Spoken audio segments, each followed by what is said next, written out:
My dad never had much money to buy us new toys or games. So when we were kids, he would take my family and I to yard sales. For those who don't know, yard sales are basically sales people would host in their front yards to sell their items. Sometimes we would get lucky and find new things. Other times, they'd be used but in fairly great condition. One man's trash is another man's treasure. So for us kids, these sales meant we would get new toys. Well, one day, my dad went to some yard sales on his own, and he came back with random things he bought. Among them was a used basketball. Of course, the basketball was in pretty great condition, no holes or tears in it. It just looked a bit dirty, which is understandable for any kind of ball. I can't honestly recall if I personally played with it that same day, but my brothers did. And when they were done, they placed the ball on the floor, next to my mom's bedroom window. That same night, my mom heard the ball rhythmically bouncing outside. The sound of the ball bouncing happened every 5 or so seconds, as if the person would bounce it, catch and hold it, before releasing it to bounce once more. She got upset, thinking my brothers were outside playing after hours, and peeked outside the window to verbally discipline them. But no one was outside, just the ball sitting on the floor, where they had originally left it earlier that day. My mom brushed it off, thinking she was imagining the situation, and went back to sleep. But as the nights went on, she continued to hear the ball bounce, in the same rhythm, but saw no one around whenever she checked. She would ask my brothers if they were outside playing, but they would say no. She would ask me if I heard it, since I shared the room with her, but I was such a heavy sleeper, I never woke up for these events. My dad also claimed he never heard the ball, and told my mom she was just imagining the situation. It got to the point she was so annoyed with the occurrences, she grabbed the ball and moved it to the back left side of our home, where my aunt's room was located. The next morning, my aunt came to my mom. "Were the kids playing by my window last night?" she asked. My mom said no, and asked her why she was asking, although she already knew the answer. "I heard a ball bouncing outside my window during the night and thought it was them." They both compared their experiences, confirming the bounces occurred in a specific rhythm. And with that, my mom grabbed the basketball, popped it with a knife, and threw it in the trash. The occurrence never happened again. My family has had strange experiences happen in that home. I never knew whether or not something was just attached to the ball itself, or if it was just one of the spirits that already resided within that house. As I mentioned before, the bouncing ball occurrence ended as soon as she got rid of the ball, but the rest of the odd occurrences in the home continued.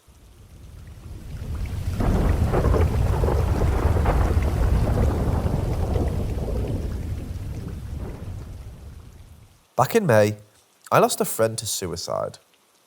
She planned the entire thing out for over a year and none of us had a clue. She didn't leave a note or anything hinting as to why, but through the actions she took on her final day, we realised just how thoroughly she planned it out and just how much she no longer wanted to be here. It was honestly what everyone says. They were the life of the party, always happy, full of life, full of joy, full of love. And now we understand. We missed the signs. I found out 10 days after her passing. 2 days later, it was a Monday morning. I got into my car and turned it on. It instantly started playing Logic's 1-800 song. For those who don't know, this song is about suicide. I found it odd. My car normally picks a random song. But did it really have to be that song today? So, I decided to let it continue as I drove to work. The song ended, and it began once more on replay. I don't play my music on replay. I let it play again, and it replayed for a third time. By this time, I arrived at work, trying my hardest not to break down. About an hour went by, and I got a message from my friend saying, "Hey, today's the viewing." I left work early, went home to change into a white outfit. Her family asked for a white dress code. Picked up white roses, and with that, we set off to see her one last time. It was a beautiful service, Everything was white. During the service, a bird flew into the church. It landed directly above her casket, all the way in front of the church. It sat there for about 5 minutes facing the crowd. Then it flew to the back and landed directly above her boyfriend, where it remained for the rest of the service. A few days after the service, I had a dream about her. We were in a white room, sitting on a white bed. We talked for a while. It felt so peaceful, so warm. I know I asked her why she left, and I know she told me why. But when I woke up, all I could remember was that we talked for a while, and her beautiful, peaceful smile. But I couldn't remember anything about what she was said. About a week later, I was having a rough day thinking about her. So when I left work, I asked her for a sign to let us know she was okay. I drove off, ran some errands and went home. When I parked, I sat there for a moment just thinking of her. Then I realised my music had stopped playing. I grabbed my phone and kept pressing the play button, but it wouldn't play. Then I looked at the song itself, Life Goes On by Tupac. After I read it, it began to play. After this, I began noticing the times. 1:11, 11:11, 10:11, 11:01. Whenever I would have a rough day thinking of her. As I write this, I notice 11:01. One day, I was out with her boyfriend. He and I have been friends since kinder, and he's the reason we all met her. And he shouted, "It's 1:11. I've been getting those a lot lately." And I looked at him in shock and said, "You too?" He's had more strange experiences since her passing than I. About a month ago, a friend of mine found 3 abandoned kittens. I picked them up because I normally shelter kittens until they're old enough to find homes. I showed her boyfriend a photo of the kittens, and he suddenly had a shocked expression. Those 2 are the exact same colour as the 2 she adopted before passing. Monday of this week, I picked up a buddy of ours who had just returned from deployment. He was away for her passing and for her funeral. I filled him in on her last day and on the experiences after. He said he'd been ignoring any signs since her passing. He just wants to move on, and they make it harder. As we talked, I looked at the clock and told him, "What did I tell you? It's 11:11. As of yesterday, I began noticing more repeating numbers, not just my usual repeating ones. Well, these are just a few of the experiences that have happened since her passing. I'm not sure how to make them or what they could mean exactly. And maybe some of you may have some insight, so I just thought I'd share. That, and I find peace in writing.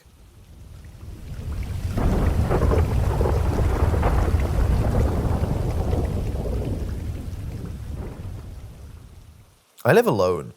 Have done for about a year now after breaking up with my ex. And it's been mostly great to have my own space in my own house, where I'm free to do whatever I want, whenever I want. That said, I spend most of my time in the evenings upstairs playing video games and watching YouTube videos.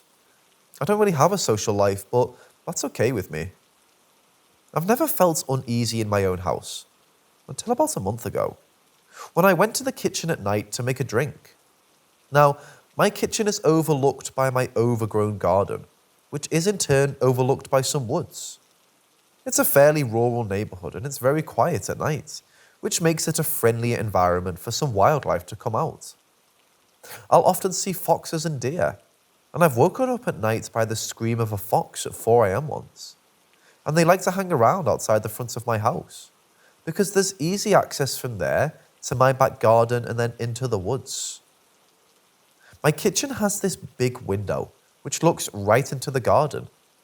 But at night, when the lights are on, I can barely see any more than a few feet ahead of the window, as it acts sort of like a mirror. Well, on this particular night, the few feet ahead of me that I could see was all this thing needed to make itself visible to me. I hadn't noticed it until I looked up and out of the window after making my drink. It was a bipedal creature, skinny but very tall with hind legs and had no hair. It sounds ridiculous, but it looked similar to the werewolf Lupin, transformed into the Prisoner of Azkaban movie, only taller and more humanoid, and its mouth was tiny but protruded, similarly to a canine's. It had no ears from what I could see. It just stayed there looking at me with these completely white, tiny eyes. Its head was tilted to the side and its bottom jaw was slightly open. I didn't even know how long it had been there. I was in the kitchen for about a minute before I even bothered to look out of the window. I just froze. You think you can rationalize what you do in situations like this, but I was frozen in terror. I was telling myself to move, but my body felt icy cold. I couldn't do anything. Eventually, after like 10 seconds, it felt much longer, I managed to move and ran out of the room, not daring to take my eyes off the creature. And as I did so, its head rotated to follow me as I left to the comfort of the upstairs, which was the creepiest thing about it.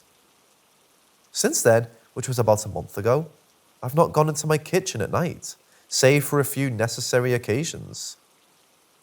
I'm preparing everything I need before it gets dark, and then staying upstairs for the rest of the night. If I absolutely need to go in the kitchen, I'll rush so I can get out ASAP.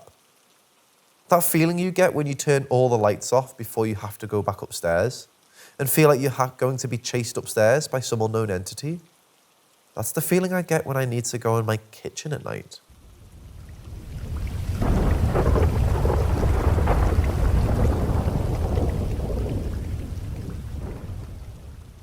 When I was born, my mom didn't know she was having twins.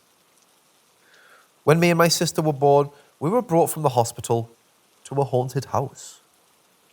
Growing up in this house and the postpartum circumstances of my mother seemed natural to me.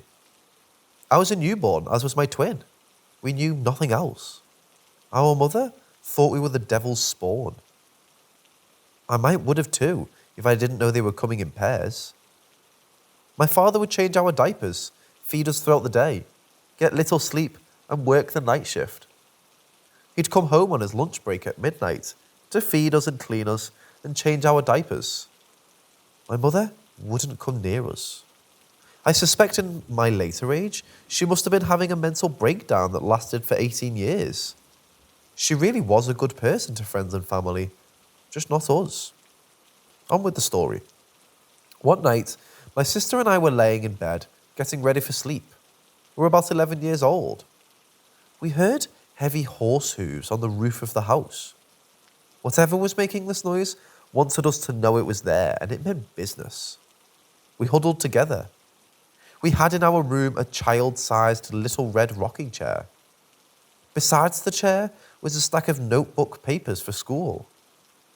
That chair started rocking back and forth in a soothing manner. Then, one piece of paper rose into the air and it was crumpled into a ball and thrown at us on the bed. We were as tight as we could be in watching this happening. Then, the same thing happened again.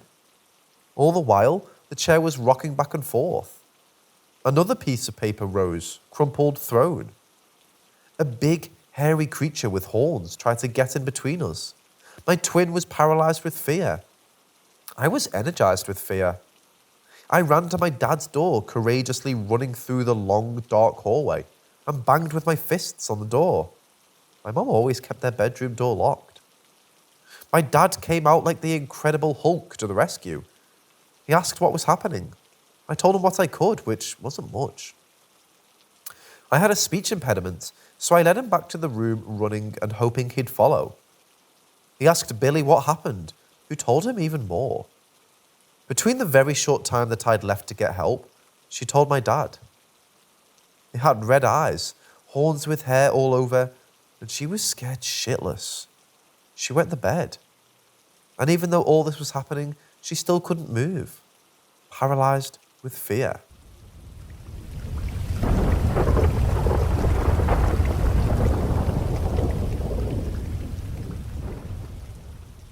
I had a close friend we'll call Carmen. We lived close enough to one another that we could walk back and forth from her house to mine. My house was haunted. We lived close to a lake and went swimming every day with the exception of a few days in January and February. The home I lived in was initially a main cottage for a slew of smaller cottages back in the day, used as vacation cottages for people to get away and spend time with the family, fishing, swimming, etc. Meaning the main cottage was occupied full-time by the owners, whom rented the vacation ones. My living room was just off the newly built foyer my dad had built when he extended and remodeled the home. The furniture was a matching set. You may remember the style. Chairs and sofa had cushions that were an autumn camouflage with wooden flat dark stained lacquered armrests. You know what I'm talking about. Do any of you remember that style of furniture? Anyway, the living room was set up with the couch stationed on the right side of the foyer. Directly in front of the foyer was the chair I was sitting in doing homework. Carmen was sitting on the couch at the end near the lamp of the little table. We were using the flat armrests of the furniture as a desk. That's where we laid our paper to do our studies. Carmen began tapping her pencil on the wooden armrest. I was getting annoyed. I asked her, without looking up, to please stop. The pencil tap intensified with speed and weight. I was getting pissed. I looked right at her and said, "Stop it." That's when I noticed the sheer look of terror on her face. The pencil is in her hand, and it's out of control. She's looking at me and barely manages to say, "I'm not doing it." At this moment, the whole couch starts to... I don't know how to explain this. The way the pencil was chaotically tapping aggressively the armrest, the couch began doing the same to the floor, the whole couch. Carmen was paralyzed with fear. She was on the couch. I didn't think, I just did.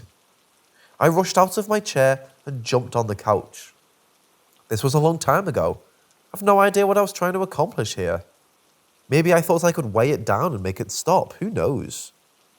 One good thing did happen though. When I jumped on the couch, it gave Carmen the courage to run as fast as she could out of the house, leaving me there alone, on that couch. As I followed her escape with my eyes, I saw an apparition by the lamp in detail. The colour was an iridescent greenish hue. I saw a man in a Civil War uniform. He was wearing a hat with the Confederate cross. He was looking right at me. After looking at him and he at me for what seemed to be an eternity, everything stopped. He disappeared. I told my parents what happened. My mom had some choice words for me, and my dad said, "Enough, it's late, bedtime." My grandma used to have my bedroom where she died. A few days later, I was cleaning out the closet and found a picture. An old black and white picture with maybe 8 or 9 people in it, all in uniform. I recognized one of them. Yeah, the apparition, in perfect detail. I showed my mum the picture and asked her who it was. She said she didn't know.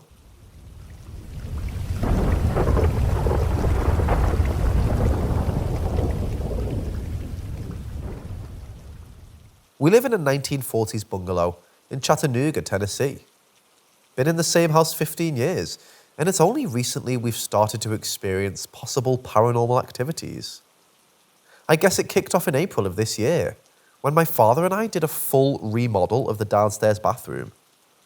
My daughter, 16, woke up one morning with scratches all over her cheeks, going in crisscross patterns, and sometimes you could make out sets of 3. They were finer than a cat scratch, and we don't have a cat. My daughter bites her nails down to the nub. There's literally nothing sharp about them. Plus, these scratches were really close together. Fingers would be too far apart to make these marks. She doesn't have a down feather pillow or blanket. She sleeps with our terrier, whose nails are too bulky and dull to be the culprit.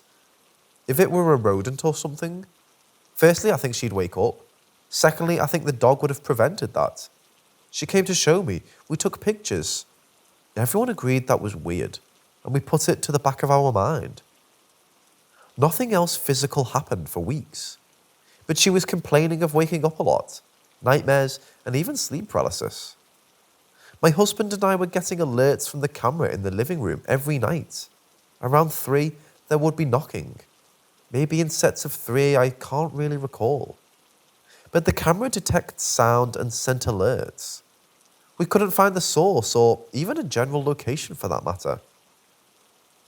It's an old house, so we just kind of shrugged it off and didn't think much about it. It eventually tapered off, and we forgot it was even happening. Until a few Sundays ago, when my daughter and I are baking my dad a birthday cake. He just took her shower and is helping out in the kitchen. Wearing shorts, she said, "I'm cold, gonna put pants on." Walks from the kitchen to her room, puts sweats on, and comes running back into the kitchen, freaked out. She pulls up her pant leg and her calf is shredded. Some are deep enough to draw blood, but the scratches are back. To be honest, I freaked out too. She was gone for less than 30 seconds. She said she didn't see them on her leg while drying off and only felt them as she was pulling her sweats up. She felt a burning. So maybe I'm in the wrong place, but if anyone has advice on what to do or been through something similar, I'd love some help.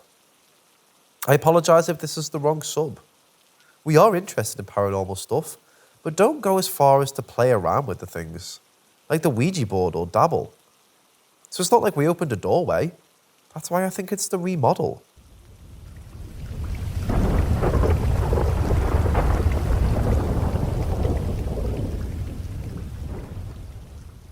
When I was in college, I worked at a sports bar in Colorado.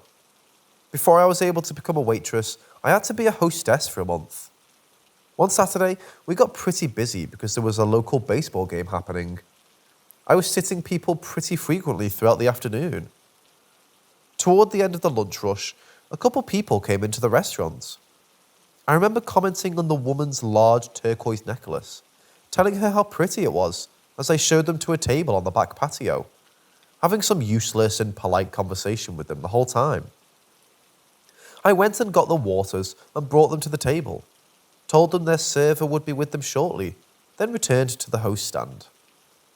About 5 minutes later, the same couple walked into the restaurant and toward the host stand.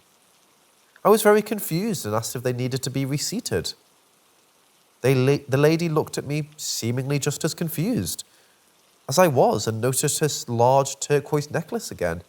The man said, "2, please," and I instinctively grabbed 2 menus and told them to follow me, thinking someone was playing a joke on me. I turned the corner to get a view out of the back patio, where I sat the couple originally, and saw that the table was empty. Per the couple's request to sit outside again, I led them to the patio and noticed 2 waters and 2 menus sitting on the table already.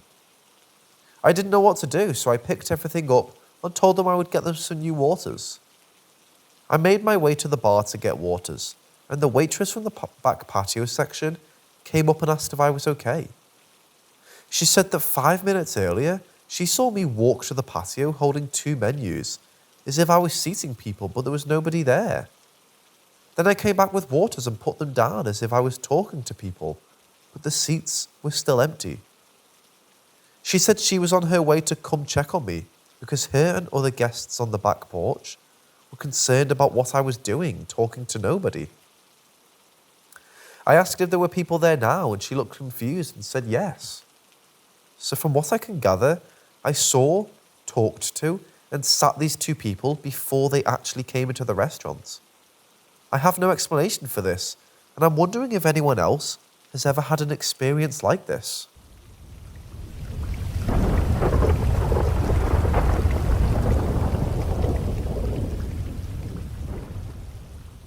Just to preface, my grandmother grew up poor and always wanted a doll and never had one.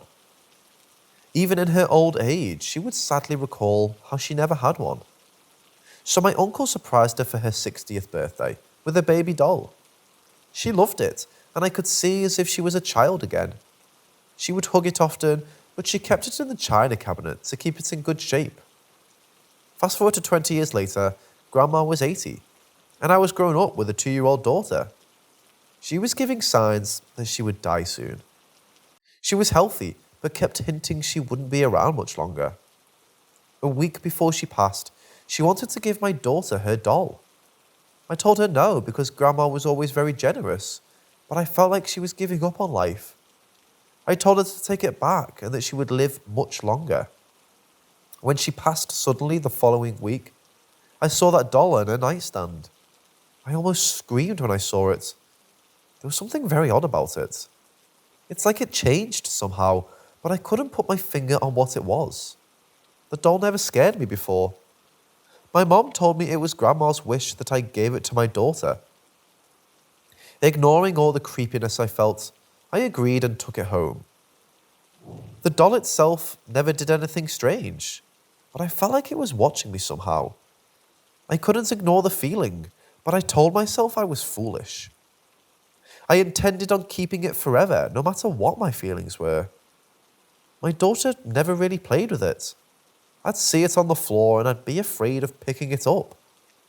I put it in the spare bedroom and at times was afraid to walk past the room. 3 years of this.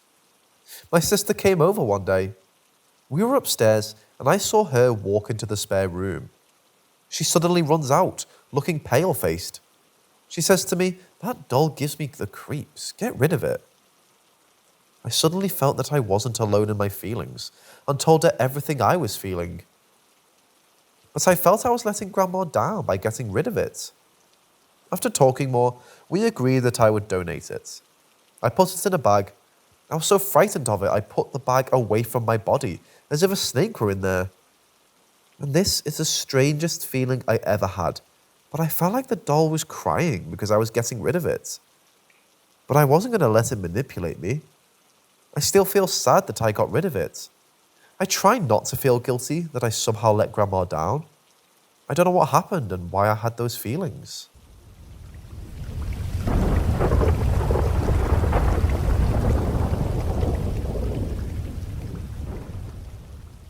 This took place when I was 12 in the early 90s.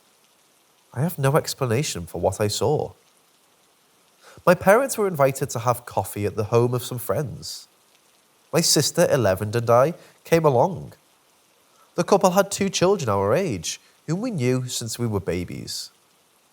They had a finished basement that had a kitchen and a sitting area. So the grown-ups, we're having a fun conversation down there. Us kids got bored after a while. This was before computers, iPads, etc., and it was already dark outside. My sister Dee said, "Let's play hide and seek."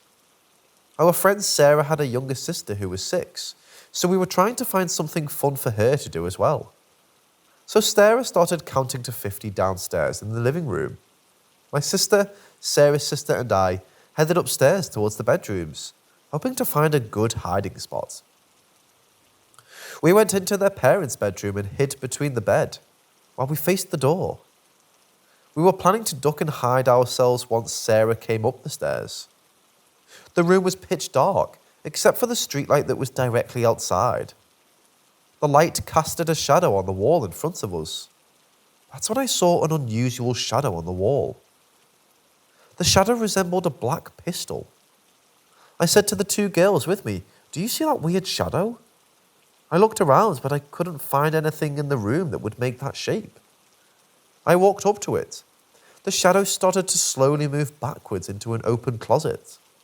It was no longer a shadow, but now looked like a black pistol pointed at us, but moved backwards into the closet. I got the impression right away that it didn't want to be discovered and was trying to hide. I saw it move forcefully backwards into some clothes. When it did this, the clothes moved violently as the things hid. I asked, "Did you see that?" And both girls whispered yes. I almost had the nerve to go in and move everything to find it, but suddenly got creeped out and we ran downstairs. We didn't even care that Sarah never found us. But we announced that we didn't want to play anymore. We went from energetic kids to very quiet for the rest of the stay. We didn't say anything to anyone, but I told my parents a year after because it always bothered me. It felt evil and if it had some intelligence. I've always wondered if that family ever saw it or if they had other experiences, but I've never heard anything about it. I don't know why we saw it, what it was doing there, and why it was shaped like a pistol. I was invited to their house when I was around 20. Sarah was getting married. Her mother wanted to show us the dress she bought for the wedding, but I couldn't bring myself to go back to that bedroom, so I stayed downstairs.